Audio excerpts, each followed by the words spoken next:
जनाब मुफ्ती हाफिज मोहम्मद इश्तियाक अल ज़हरी ने। सवाल है, किसी मुसलमान को शहीद किया जाता है, क्या एक मुसलमान शख्स किसी दूसरे मुसलमान मुल्क के खिलाफ जंग में गैर मुस्लिम मुल्क के हक में लड़ने की इजाजत है? क्या इस जंग में हलाक होने वाले को मुसलमान कहा जाएगा? तीन बातें की गई हुई है, तीनों बातें सुने।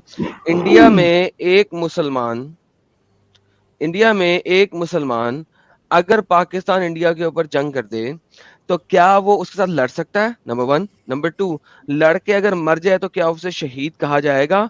नंबर थ्री, क्या इवन उसको मुसलमान भी कहा जाएगा?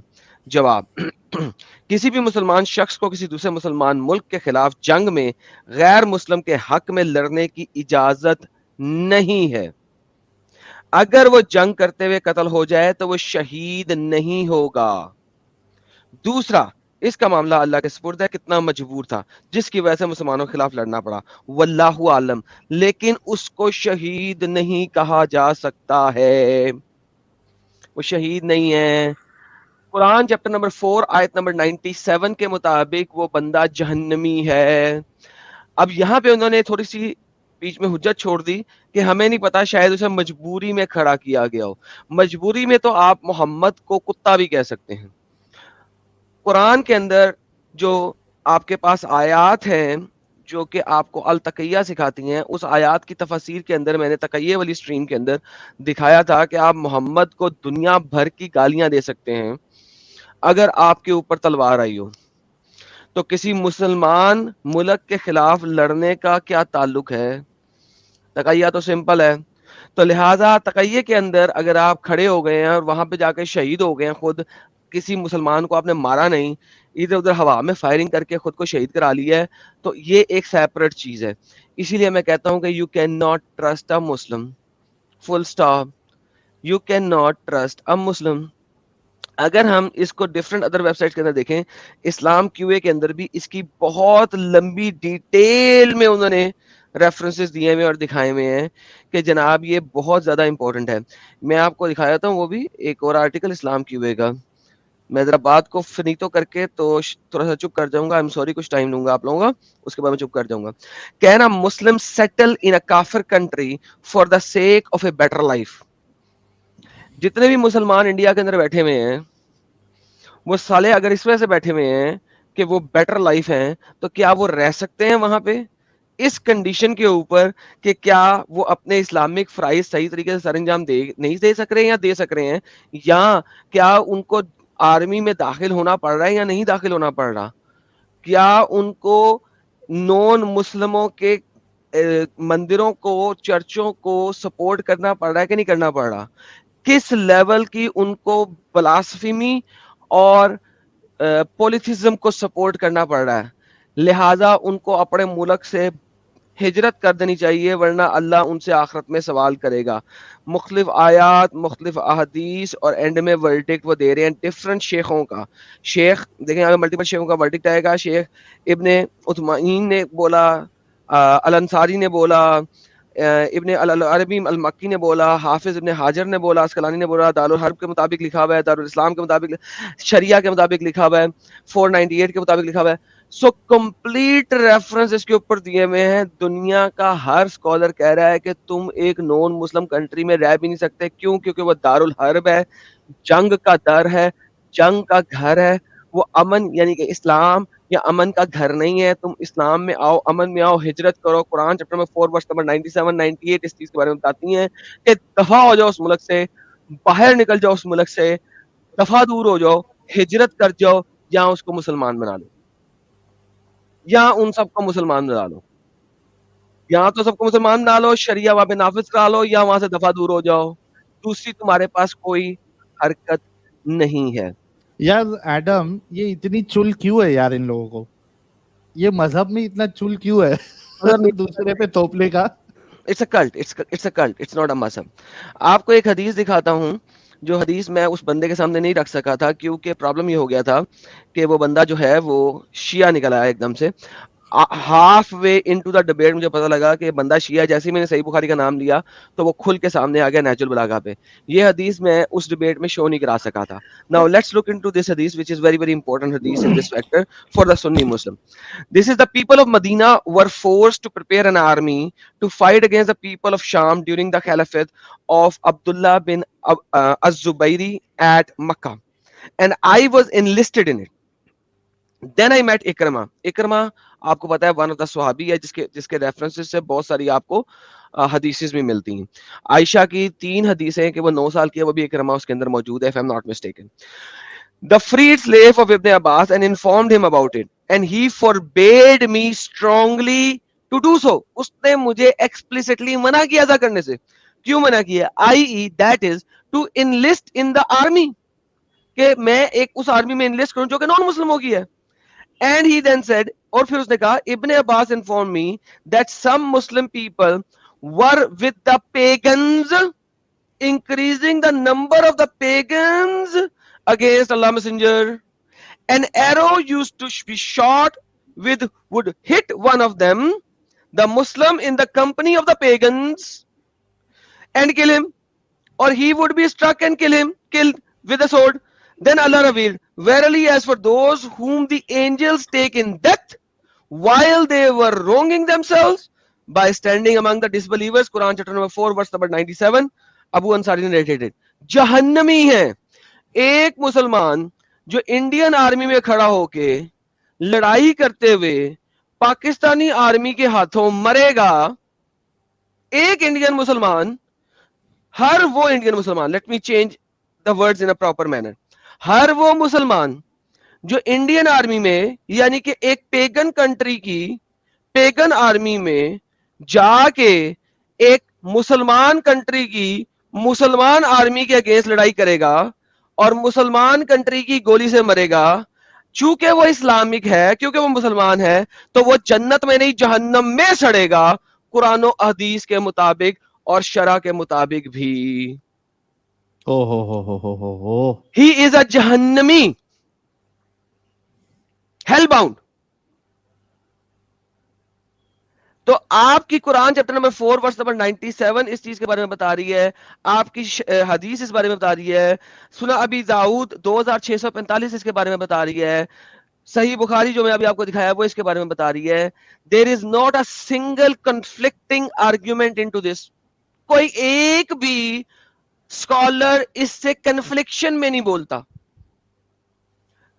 1947 से पहले किसी भी एक स्कॉलर ने इससे कन्फ्लिक्टिंग व्यू नहीं दिया।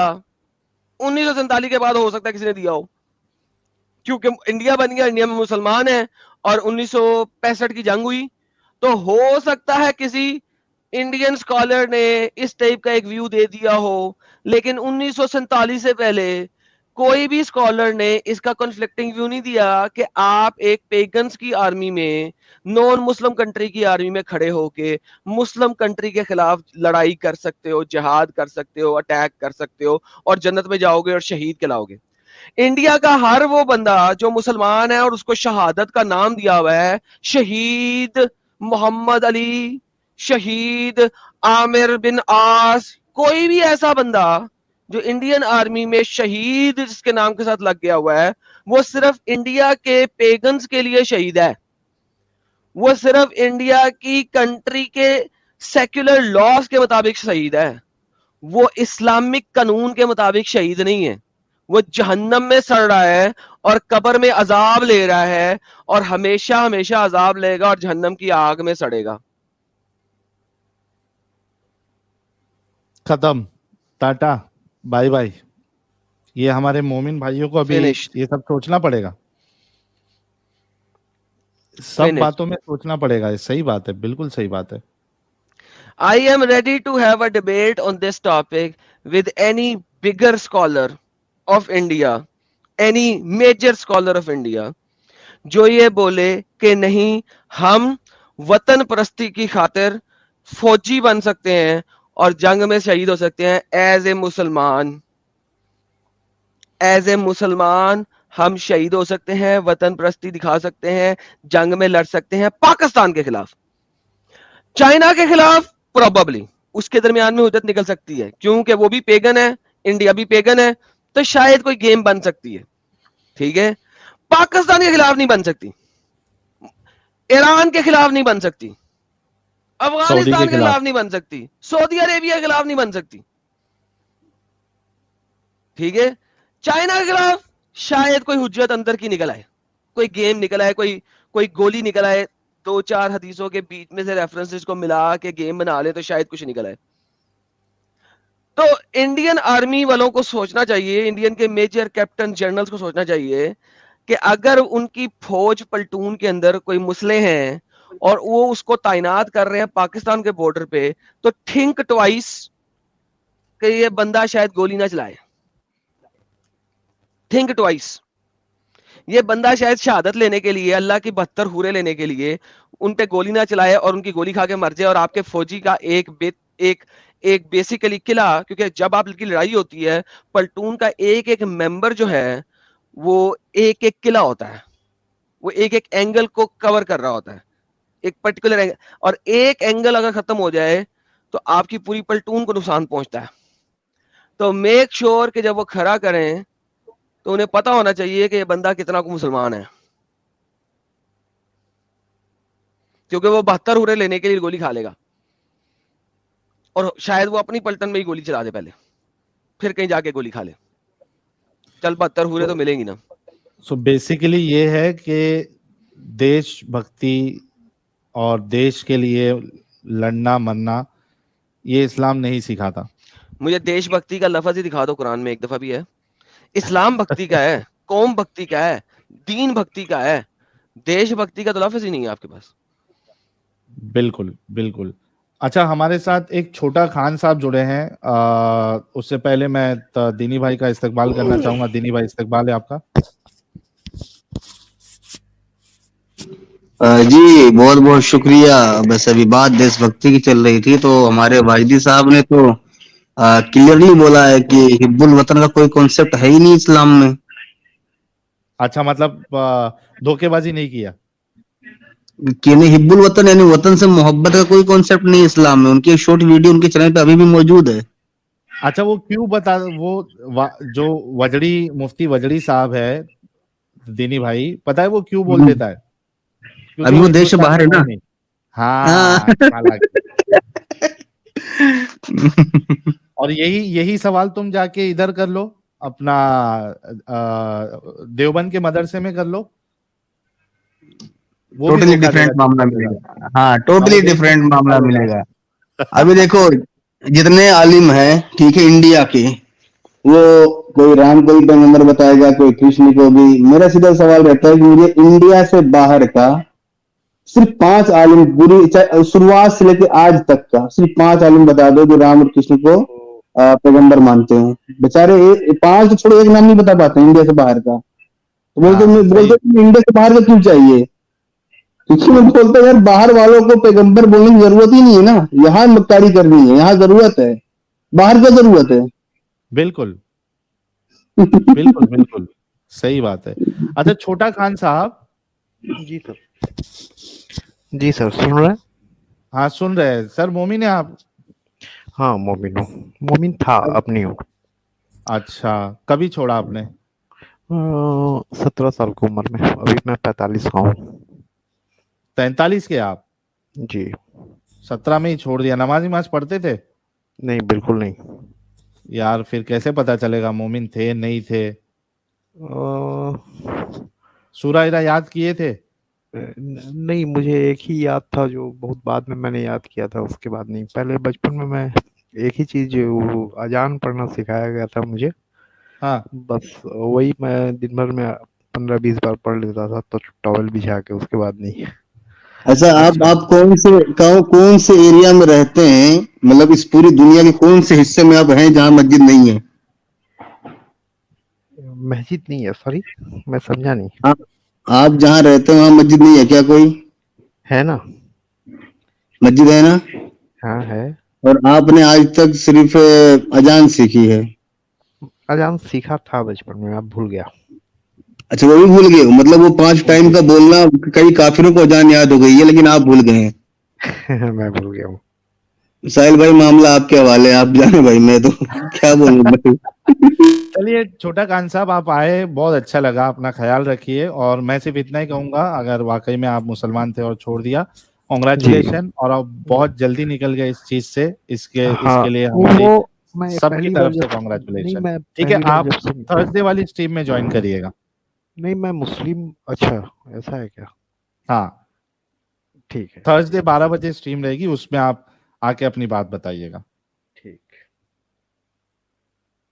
ठीक है, ठीक है ऐसे हालांकि एक सवाल था मुझे आप ही से रिलेटेड सर टॉपिक ये पर थर्सडे ज्वाइन करना आप, Thursday. Okay okay okay okay okay यार, ये क्रिस्टी हुगेन जी, आप मोमिन हैं क्या है क्रिस्टी जी? आप जरा प्राइवेट चैट में बताइएगा। छोटा खान साहब, आप स्टूडियो छोड़ दीजिए ताकि जगह बन जाए, स्टूडियो फुल हो गया है। हाँ, एमडी साहिल आलम भाई साहब, हाँ साहिल हाँ भाई जी, मेरी लास्ट स्ट्रीम में एक बंदा आया था, वो बोल रहा है कि आपने मेरी बातचीत देखी होगी वाहिदी साहब के साथ, तो मैंने भी इस्लाम छोड़ दिया। तो मैंने कहा तब, तो बोला एक बात बोलनी थी आप लोगों से। मैं कहा बोल दो भाई। बोल रहा कि ये जो सुपर चैट वाला सिस्टम है ना, ये हमारी मुहिम को बहुत नुकसान पहुंचा रहा है, तो आप लोग यार जरा देखें कि हो सके तो उसको लेना बंद कर दे। मैंने कहा भाई हम तो नहीं बंद करने वाले, हम्म हाँ सीधी बदमाशी है। हाँ तो तो बोल रहा है कि देखिए ये इससे ना हमारी मुहिम कमजोर होगी। मैंने कहा जरा एक बार बता, बोलना जरा अपने मुंह से कि मोहम्मद एक झूठा रसूल है। बोले मैं जानता ही नहीं मोहम्मद कौन है। मैंने कहा वाह, और ये मुस्लिम भी है। अब ऐसे भी धोखेबाजी करेंगे ये लोग, हाँ?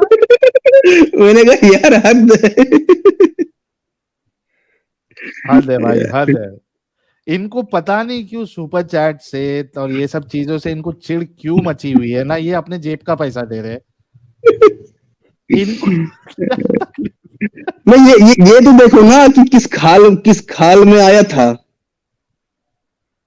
हेलो वही तो। हेलो हेलो हेलो साहिल भाई, हेलो। हाँ, सस्ता गालिब भाई, साहिल आज भाई, गालिब, ओरिजिनल गालिब और सस्ता गालिब दोनों एक ये साथ है। बत, ये बता, ये बताए, जब मैं जुड़ता हूँ तो आप अकेले नहीं डिफेंड कर पाते हो, एडम को भी बुला लेते हो। भाई ये क्या है आप में? जब जब मैं अरे जुड़ता हूँ तो आप वो एडम ये अपना क्या ले नाम लेते है, हो। मैं चला अमित जाता जरा हूँ वो भाई, ये ले। एक मिनट एडम, एक मिनट। अरे एडम रहो, अमित, एक वो वाला मीम लगाओ जरा। इस सज्जन को क्या बाप हम तकलीफ है? कुत्तों से बात नहीं करते। बाप आया। नहीं ये वाला नहीं, वो मोदी या अमित शाह जी का है ना, इस सज्जन को क्या तकलीफ है? भाई अब्बू आ रहे हैं, ये वाला लगा दो ना।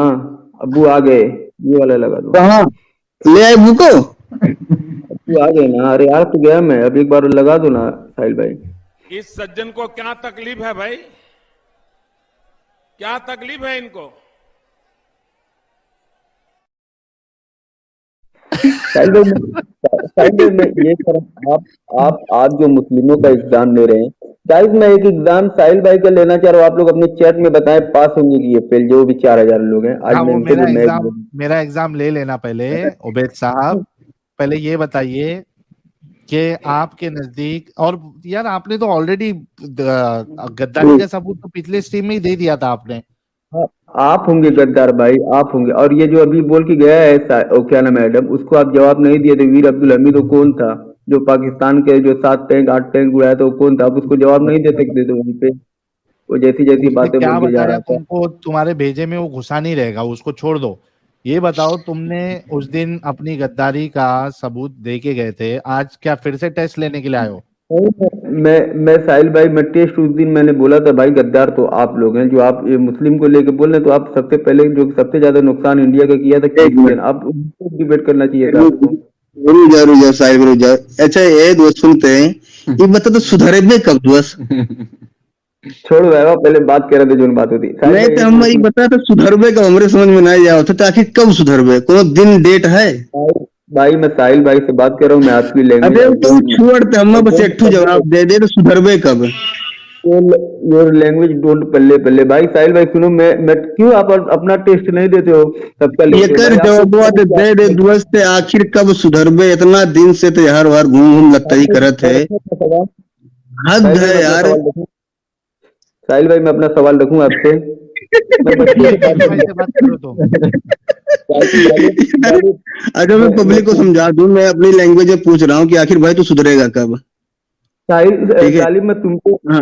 गालिब मैं तुम पे साहिल को तरजीह दे रहा हूँ, तुमको मालूम है ना, मैं तुम पे साहिल अरे को तरजीह। यार तुम तरजीह दो, दर्जी दो, तराजू दो, वो सब मुझे नहीं चाहिए भाई, ना साहिल भाई को चाहिए, ठीक है।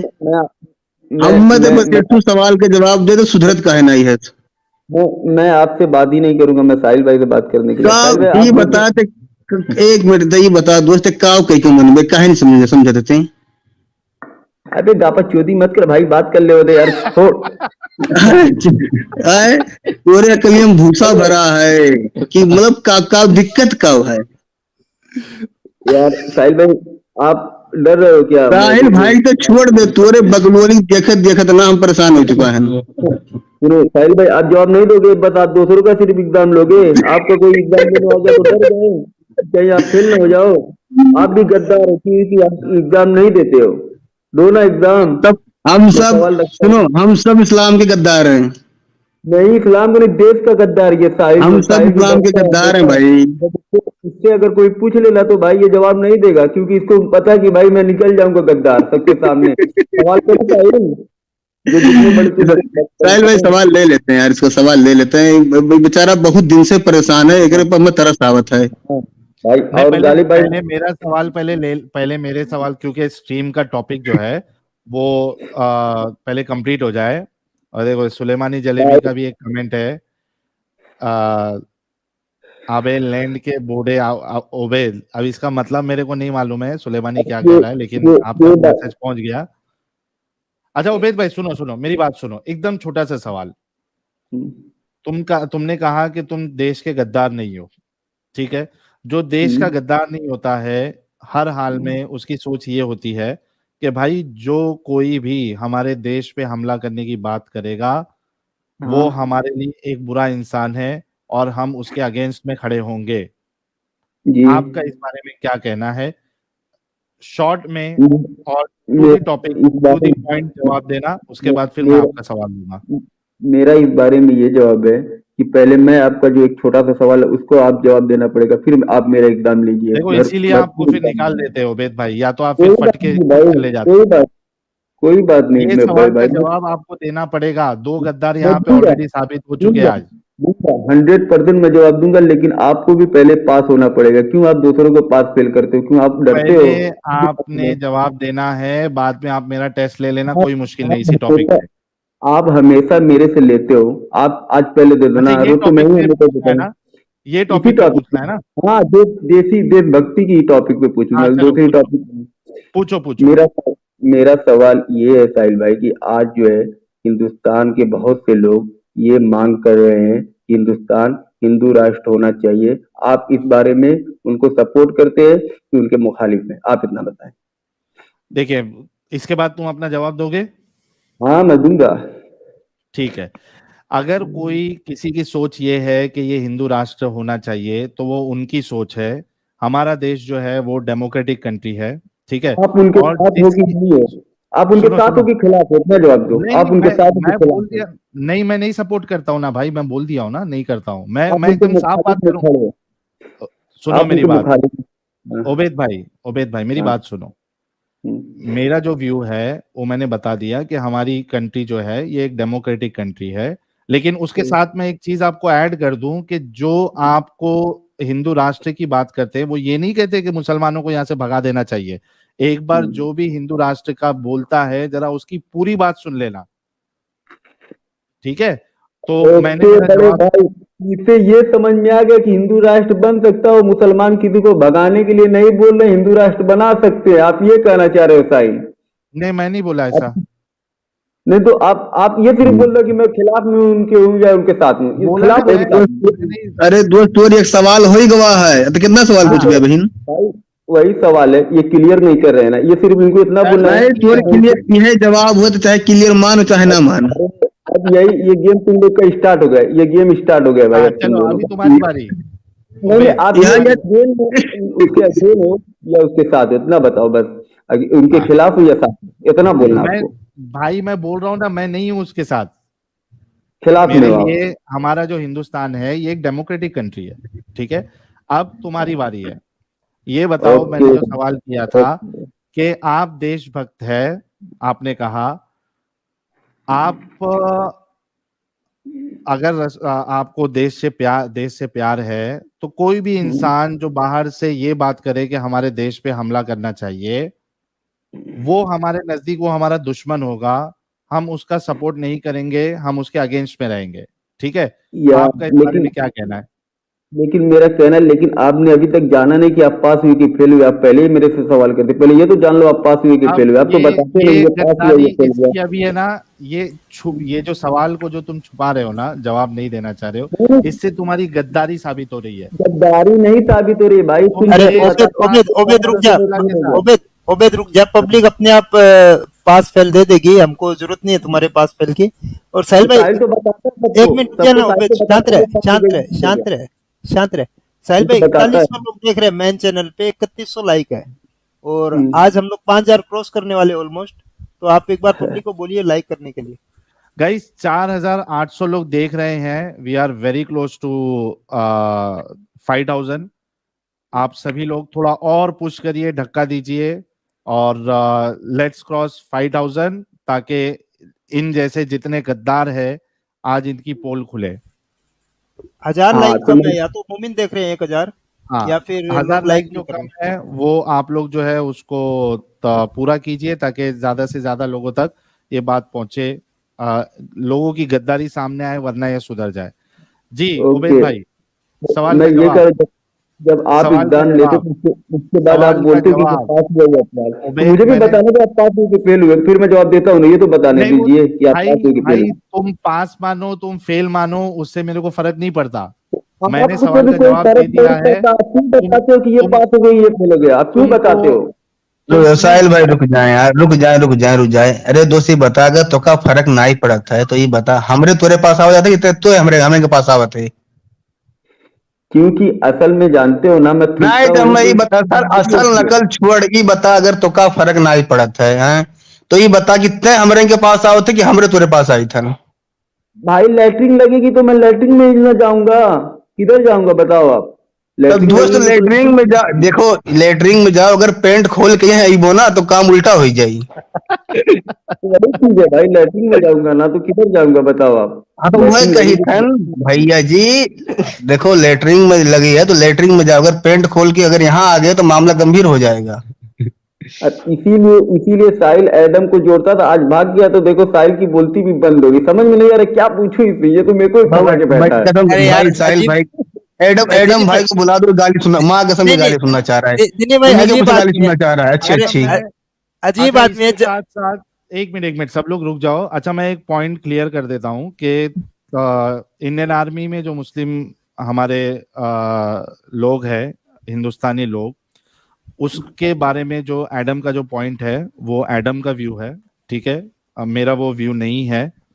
एडम ने इस्लामिक चीजों को मद्देनजर रखते हुए उन्होंने बताया है, लेकिन मेरा व्यू एज अ पर्सनल, जो लोग उस पे काम कर रहे हैं उस पे मुझे बिल्कुल भी कोई शक नहीं है, और ये चीज मैंने पहले ही बोला था। तो let me make it very clear कि वो मेरा व्यू है।